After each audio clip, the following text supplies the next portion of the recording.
What drives someone to attempt one of the world's deadliest mountains with no experience? The 1929 tragedy on Kangchenjunga shows how ambition and obsession can lead even the most methodical minds to fatal miscalculation. The story of Edgar Francis Farmer really captures that perfectly.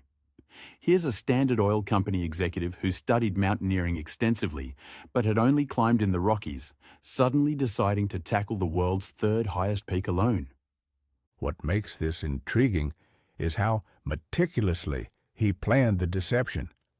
He obtained all the proper permits and signed agreements not to enter Tibet or Nepal, all while concealing his true intention to attempt Kangchenjunga's summit. The level of preparation is striking.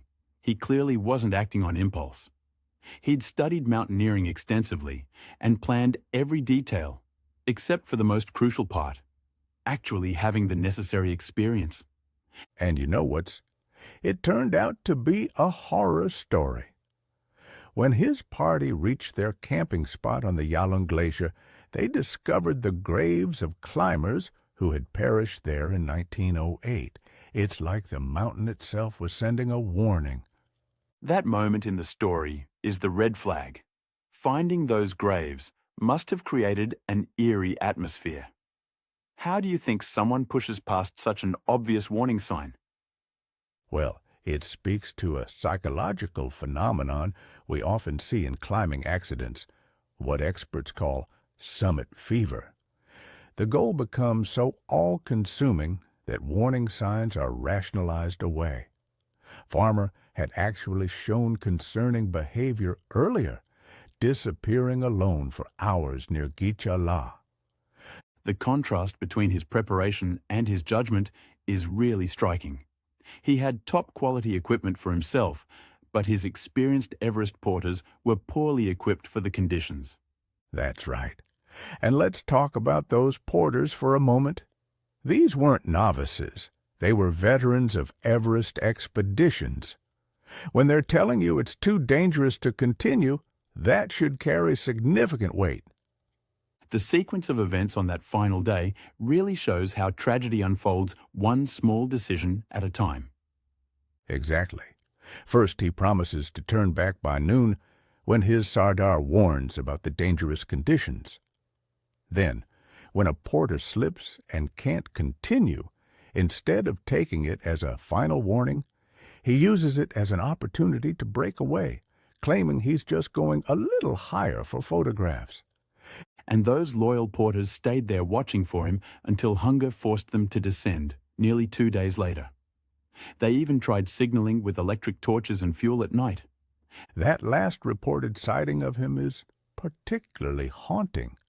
They described him moving wildly with outstretched arms, possibly a snowblind, high up on that slope. At those altitudes, snow blindness can occur in just hours without proper eye protection. The thoroughness of the subsequent investigation really adds credibility to the porter's account. Separate interviews, cross-referenced stories, verified dates and distances. And what's remarkable is how this story still resonates today.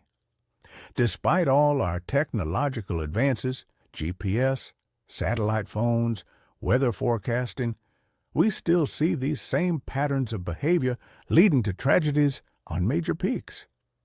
It really shows how human nature remains constant even as technology evolves.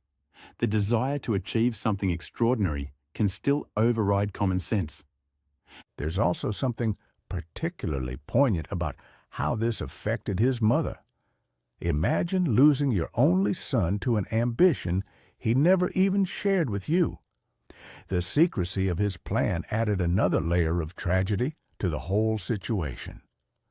Looking at the broader implications, this story really encapsulates the eternal struggle between ambition and prudence in human nature. And that's perhaps the most valuable lesson we can take from this tragedy. Sometimes the most courageous act isn't pushing forward at all costs, but having the wisdom to recognize and accept our limitations.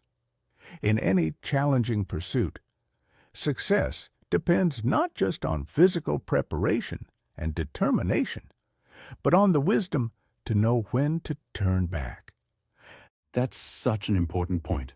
The hardest part of chasing our dreams is often being honest with ourselves about whether we're truly ready for them.